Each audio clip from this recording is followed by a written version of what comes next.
ആദ്യ ലാപ്പിൽ വർക്ക് ചെയ്യുന്നതിനൊപ്പം തന്നെ മറുകയാൽ അവളെയും മുറുകെ പൊതിഞ്ഞ് പിടിച്ചിട്ടുണ്ട്. മയങ്ങിപ്പോയതാണ് പെണ്ണ്. തന്റെ ചൂടൊന്നും തട്ടിയാൽ മതി അവൾക്ക്. ആദ്യ ഒരു ചിരിയോടെ ഓർത്തുകൊണ്ട് നെറുകയിലൊന്ന് മുത്തി. കിളിക്കുഞ്ഞ് തന്നെയാണ്. ഈ ലോകത്തിന്റെ കള്ളവും ചതിയും ഒന്നും അറിയാത്തൊരു കിളിക്കുഞ്ഞ്. ആദിയുടെ ജീവൻ. തനിക്കുള്ളിലെ മുഴുവൻ സ്നേഹവും വാത്സല്യവും ഇവൾക്ക് മാത്രമുള്ളതാണ്. എല്ലാവരും ഉണ്ടായിട്ടും ആരുമില്ലാതായി പോയവന് ദൈവം തന്ന അസറ്റ്. ആദി ഓർത്തുകൊണ്ട് ഒരിക്കൽ കൂടി അവളെ ചേർത്ത് പിടിച്ചു. കുറച്ചു സമയം കഴിഞ്ഞത് ആദിയുടെ ഫോണിലേക്ക് അജുവിന്റെ കോൾ വന്നിരുന്നു. രജിസ്ട്രാറിനെ കാണാനായി പോയതാണ് അജു. ആദി വേഗം തന്നെ കോൾ എടുത്തു. ഡാ, നീ ആരാ? Excuse me. ഫോൺ എടുത്തേ ഉള്ളൂ. അജുവിന്റെ ചോദ്യം കേൾക്കെ ആദ്യ ഒരു സംശയത്തോടെ ചോദിച്ചുകൊണ്ട് ഫോണിലേക്ക് ഒന്നുകൂടെ നോക്കി. അവന്റെ ഒരു ആദ്യ കളിക്കല്ലേ, നീ എന്താ ചെയ്തേ? ആ രജിസ്ട്രാർ എങ്ങനെയാ നിന്റെ? അജുവിന്റെ ചോദ്യം കേൾക്കെ ആദിയുടെ ചുണ്ടിലൊരു ചിരി വിരിഞ്ഞു. ചിരിക്കാതെ പറയടാ, അയാൾ എങ്ങനെ ഇത്ര പെട്ടെന്ന് ചെയ്തെന്ന്? ആ ഫോമിന്റെ പേര് കണ്ടപ്പോൾ തന്നെ അയാൾ എന്തിനാ ഞെട്ടിയത്? അജു വീണ്ടും നിർത്താതെ ചോദിക്കുകയാണ്. സംശയങ്ങൾ ഏറെയുണ്ട്, അത് തീർത്തേ പറ്റുകയുള്ളൂ. ആദ്യം മീരയുമായി ബെഡിലേക്ക് തന്നെ ചാഞ്ഞു. എനിക്കൊരു ശീലമുണ്ട് അജു, എന്തെങ്കിലും ഒന്ന് ആഗ്രഹിച്ച ഏത് വിധേനയും അത് നേടിയെടുക്കുന്ന ശീലം. പറയുമ്പോൾ അവന്റെ മിഴികൾ അത്രയും മീരയുടെ മുഖത്ത് തന്നെയായിരുന്നു. കണ്ണുകളിൽ വല്ലാത്തൊരു തിളക്കം പോലെ. ഈ ചെകുത്താന്റെ നിഷ്കളങ്കയായ മാലാഖ. ഇവളെ നേടണമെന്ന് ഞാൻ ആഗ്രഹിച്ചിട്ടുണ്ടെങ്കിൽ അതിന് ഏതു വഴിയും ആദിത്യവർമ്മ സ്വീകരിക്കും. ആരെ വേണമെങ്കിലും കൊല്ലും. വന്യമായ ആ മുഖമൊന്ന് തിളങ്ങി. The real Aditya Varma. അപ്പുവിന്റെ ആദ്യേട്ടനിൽ നിന്ന് തീർത്തും വ്യത്യസ്തനായ ഒരുവൻ. ആഗ്രഹിച്ചതെന്തും ഏതു വിധേനയും സ്വന്തമാക്കുന്ന ചെകുത്താൻ. ആദ്യമായി അവസാനമായി അവൻ മോഹിച്ചവളാണ് മീര, അവന്റെ ഹൃദയത്തിന്റെ അവകാശി. ആദ്യ കാഴ്ചയിൽ തന്നെ അവന്റെ കണ്ണുകൾ കൊത്തിവലിച്ചു പെണ്ണ്. ഹൃദയം പ്രണയം കൊണ്ട് നിറച്ചവൾ. അജുവിന്റെ ശബ്ദം പോലും ഒന്ന് വിറച്ചു. എന്താവും അവൻ ചെയ്തു വെച്ചിരിക്കുന്നതെന്ന് ആദി ആ സ്വരത്തിൽ നിറഞ്ഞു. ഏയ്, ഡോണ്ട് ബി സ്കേർഡ്. മര്യാദക്ക മോനോട് പറഞ്ഞതാ ഞാൻ എന്റെ ആവശ്യം അംഗീകരിച്ച് തരണമെന്ന്. പക്ഷെ അവന് ചില എത്തിക്സ്. പക്ഷെ എനിക്ക് എന്റെ ആവശ്യം നടക്കേണ്ട അജു. സോ അയാളുടെ മകളിപ്പോ എന്റെ കസ്റ്റഡിയിലുണ്ട്, ഗൗരി വിശ്വനാഥൻ. നിന്റെ അവിടുത്തെ ജോലിയൊക്കെ കഴിഞ്ഞെങ്കിൽ നേരെ എന്റെ ഗസ്റ്റ് ഹൗസ് ചെന്ന് ആ പെണ്ണിനെ അവിടെ വീട്ടിൽ കൊണ്ടുപോയി വിട്ടേക്ക്. അത്രയും പറഞ്ഞ ആദ്യം ഫോൺ വെക്കുമ്പോൾ കണ്ണുമീഴ്ച നിൽപ്പായിരുന്നു അജു. കുറച്ചു സമയം എടുത്ത് ചെക്കിന് ബോധം വരാൻ. ശക്തമായി തലയെന്ന് കുടഞ്ഞു പോയവൻ ആദ്യയിൽ നിന്ന് ഇങ്ങനെ നീക്ക അജുവും പ്രതീക്ഷിച്ചിരുന്നില്ലെന്ന് വേണം പറയാൻ. താൻ അറിയാത്ത പല ബിസിനസ്സും അവൻ നടത്തുന്നുണ്ടെന്നറിയാം. എന്താണെന്നോ ഏതാണെന്നോ ഇന്നോളം ചോദിച്ചിട്ടില്ല. അറിയേണ്ടതാണെങ്കിൽ അവൻ പറയും. പക്ഷേ ഇന്നോളം പറഞ്ഞിട്ടില്ല ഒന്നും. നാശത്തിന്റെ വക്കോളം എത്തിയ മഹൽ ഗ്രൂപ്പിനെ അവൻ വീണ്ടും പടുത്തുയർത്തിയത് സ്വന്തം അധ്വാനത്തിലൂടെയാണ്. അതിനുശേഷം എല്ലാവരെയും ഞെട്ടിച്ചുകൊണ്ട് AD ഗ്രൂപ്പ്സ് എന്ന ബിസിനസ് സാമ്രാജ്യം പടുത്തുയർത്തി. 10ഓളം രാജ്യത്ത് പല പേരുകളിലായി അവ പ്രവർത്തിച്ചു വരുന്നു. ലോകത്തുള്ള ടോപ്പ് 5 കമ്പനികൾ എടുത്തു നോക്കിയാൽ അതിലൊന്ന് AD ഗ്രൂപ്പ്സ് ആണ്. വർഷം കോടികൾ പ്രോഫിറ്റ് ഉണ്ടാക്കുന്ന ഈ കമ്പനീസിന്റെ എല്ലാം മാസ്റ്റർ ബ്രെയിൻ ആദിത്യവർമ്മയെ അധികാർക്കും ഇന്നും അറിയില്ല. മഹൽ കുടുംബത്തിലുള്ളവർക്ക് പോലും അന്യമാണ് ഈ വിവരങ്ങൾ അത്രയും. ആദ്യം ഒരു സ്റ്റാർട്ടപ്പ് തുടങ്ങി അത് ഇന്ത്യയിൽ സക്സസ് ആണെന്ന് മാത്രമേ എല്ലാവർക്കും അറിയൂ. പക്ഷേ AD ഗ്രൂപ്പിന്റെ യഥാർത്ഥ ഒറിജിൻ അത് ലണ്ടനാണ്. മഹൽ ഗ്രൂപ്പ് ഏറ്റെടുക്കുന്നതിനും വർഷങ്ങൾക്ക് മുമ്പ് ആദ്യം തുടങ്ങി വെച്ച്.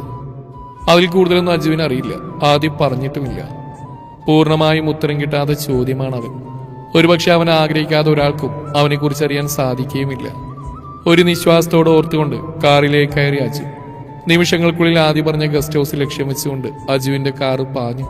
മിഴികളൊന്ന് ചിമ്മി തുറക്കുമ്പോൾ കല്ലുപോലെ എന്തിലോ മുഖം അമർത്തി വെച്ച പോലെ തോന്നിയവൾക്ക്. അസ്വസ്ഥതയോടെ ആ മുഖമൊന്ന് ചുളിഞ്ഞതും അത്രയും പ്രിയപ്പെട്ട ഗന്ധം നാസികയിലേക്ക് പടർന്നു കയറി. ഭംഗിയുള്ള ഒരു പുഞ്ചിരി വിടർന്നു പോയവളിൽ അതേ ചിരിയോടെ തന്നെ അവിടെയായി മുഖമിട്ടൊന്നുരച്ചു പെണ്ണു. ആദ്യ ഒരു കുറുമ്പോടെ മുഖം കുനിച്ചുകൊണ്ട് അവളുടെ കവിളിൽ പതിയെ മുത്തിയൊന്ന് നുണഞ്ഞു. ആദ്യേട്ടാ ഒന്ന് മൂളിക്കൊണ്ട് അവന്റെ ഷർട്ടിലായി മുറുകെ പിടിച്ചവൾ. നമുക്ക് എവിടേക്കെങ്കിലും പോയാലോ? ആദ്യ പതിയെ ചോദിക്കുമ്പോൾ ഒന്നും മനസ്സിലാവാതെ മിഴികൾ ഉയർത്തി അവനെ ഒന്ന് നോക്കിയവൾ. എനിക്കെന്റെ കിളിക്കുഞ്ഞിനെയും കൊണ്ട് എവിടേക്കെങ്കിലും ഓടി ഒളിക്കാൻ തോന്നുക. മീര ഒരു കൗതുകത്തോടെ അവനെ നോക്കി നിന്നുപോയി. തന്നെ പൊതിഞ്ഞു പിടിച്ച ആ വലിയ രൂപത്തിനോട് എന്നും കൗതുകമാണ് അവളിൽ. ആദ്യാക്ഷരങ്ങൾ പഠിക്കുന്ന ഒരു കുഞ്ഞിന് തോന്നിപ്പോകുന്ന കൗതുകം. അവനിലൂടെയാവും അവൾ ഇനി ലോകത്തെ കാണാൻ പോകുന്നത്, കേൾക്കാൻ പോകുന്നത്. പറപ്പും ഞാൻ കൊണ്ടുപോട്ടെ എന്റെ ഈ കിളിക്കുഞ്ഞിനെ. വീണ്ടും ആ ചോദ്യം ആവർത്തിക്കുമ്പോൾ കുഞ്ഞു കൈകൾ കൊണ്ട് പറ്റാവുന്നത്രയും ശക്തിയിൽ അവന് പുണർന്നു മീര. അവനുള്ള ഉത്തരം അതായിരുന്നു. എപ്പോഴും ഇങ്ങനെ ഉണ്ടാവും എനിക്കൊപ്പം? മീരയിൽ നിന്നും ആദ്യമായൊരു ചോദ്യം, അതും അവനോടായി മാത്രം. തെല്ലൊരമ്പരപ്പോടെ അവൾ ഉറ്റുനോക്കിയിരുന്നു പോയി ആദി. പ്രതീക്ഷയോടൊരു ഉത്തരത്തിനായി അവനെ നോക്കിയിരിക്കുകയാണ് അവൾ. വിശ്വാസമല്ലേ എന്നെ? ഒരുപാട്. പിന്നെന്തിനാ ഇങ്ങനെ ഒരു ചോദ്യം? എനിക്ക് ഒരുപാട് സന്തോഷം തോന്നുന്നു. എൻ്റെ കൂടെ ഇങ്ങനെ ഇരിക്കുമ്പോൾ, എന്നിങ്ങനെ കേൾക്കുമ്പോൾ, സംസാരിക്കുമ്പോൾ ഒക്കെ സന്തോഷം തോന്നുക. അപ്പയ്ക്ക് തിരക്കല്ലേ എപ്പോഴും? മുത്തശ്ശിയോ? അതെ. പിന്നെ അമ്മയില്ലല്ലോ. ഒരു നിമിഷം അവൻ ആ പെണ്ണിനെ തന്നെ നോക്കിയിരുന്നു. പറയുന്നത് ഇത്രയും നാൾ അവൾ അനുഭവിച്ച ഒറ്റപ്പെടലാണ്. ആരൊക്കെയോ ചുറ്റിനുമുണ്ടായിട്ടും ആരുമില്ലാതെ വളർന്ന വേദനയാണ്. പക്ഷെ അതുപോലും തിരിച്ചറിയുന്നില്ല അവൾ. ചുറ്റുമുള്ളവരൊക്കെയും അവളെ സ്നേഹിച്ചെന്ന് കരുതിയിരിക്കുകയാണ്. അവരുടെ തിരക്കുകൾ കൊണ്ട് തനിക്കരിയിലിരിക്കാൻ സമയമില്ലാതെ പോയതാണ്. ഇതൊക്കെയാണ് അവളുടെ മനസ്സിനെ പറഞ്ഞു പഠിപ്പിച്ചിരിക്കുന്നത്. ആദിയുടെ ഉള്ളു പിടയുന്ന പോലൊരു വേദന തോന്നിപ്പോയി. ആരോടും കരുണ തോന്നാത്ത അവന്റെ ഹൃദയം ഇന്ന് അവളുടെ ഓരോ വാക്കിലും പിടയുന്നു. അവളോട് എന്തു പറഞ്ഞു കൊടുക്കണമെന്നറിയാത്തൊരവസ്ഥ. ശക്തമായി ആ മുഖം നെഞ്ചിലേക്ക് ചേർത്ത് വച്ചവൻ അവന്റെ ഹൃദയം മിടിക്കുന്ന താളം അവളുടെ കാതിൽ പതിഞ്ഞു. എന്റെ അപ്പുവിന് ഞാനില്ലേ, അത് മതി. ഇനി എന്റെ കിളിക്കുഞ്ഞ് ഓർക്കേണ്ട. നിന്റെ ആദ്യേട്ടന് അതിഷ്ടമല്ല. ചെല്, ഒന്ന് ഫ്രഷ് ആയിട്ട് ഒരു കോഫി എടുത്തിട്ട് വാ. ഒരു കപ്പ് മതിയേ? നമുക്ക് 2 പേർക്കും കൂടി ഒരു കപ്പ്. അനുസരണയോടെ അവൾ വീണ്ടും മൂളിയതും ആദ്യം ഒന്ന് ചിരിച്ചുപോയി. സർ. യെസ്. ഫയലായിട്ട് എന്തോ നോക്കിയിരുന്ന ആയുഷ് എസ്ഐയുടെ വിളിയേട്ടത് മുഖമുയർത്തി അയാളെ നോക്കി. അയാളുടെ മുഖത്ത് വല്ലാത്തൊരു പരിഭ്രാന്തി നിറഞ്ഞിരിക്കുന്ന പോലെ. എന്താടോ? സർ, അത് ഒരാൾ സാറിനെ കാണാൻ വന്നിരിക്കുന്നു. ആര്? ആയുഷിന് നെറ്റിയും ചുളിഞ്ഞു. അത് ചന്ദ്രശേഖർ സാറിന്റെ കൊലയാളി. വാട്ട്? ഒരു നിമിഷം അലർച്ചയോടെ അത് ചോദിക്കുമ്പോൾ 2 ദിവസങ്ങൾക്ക് മുമ്പ് പറഞ്ഞിട്ട് പോയ വാചകങ്ങൾ അവന്റെ കാതിൽ അലയടിച്ചുകൊണ്ടിരുന്നു. അപ്പോ ആയുഷ് വർമ്മ ഹോസ്പിറ്റലൊക്കെ പോയിന്ന് ചെക്ക് ചെയ്ത് 2 ദിവസം റെസ്റ്റ് എടുക്ക്. ചന്ദ്രശേഖരന്റെ മരണത്തിന് പിന്നിലുള്ള കൊലപാതകി 2 ദിവസത്തിനുള്ളിൽ തന്നെ നേരിട്ട് വന്ന് സറണ്ടർ ആവും. ആയുഷ് ഞെട്ടിക്കൊണ്ട് അവന്റെ വാക്കുകൾ ഓർത്തു. അവന്റെ ഹൃദയം വിറച്ചു. അവന്റെ കൈകാലുകൾ വിറച്ചു. ഭീതിയോടെ അവൻ പുറത്തേക്ക് നടന്നു.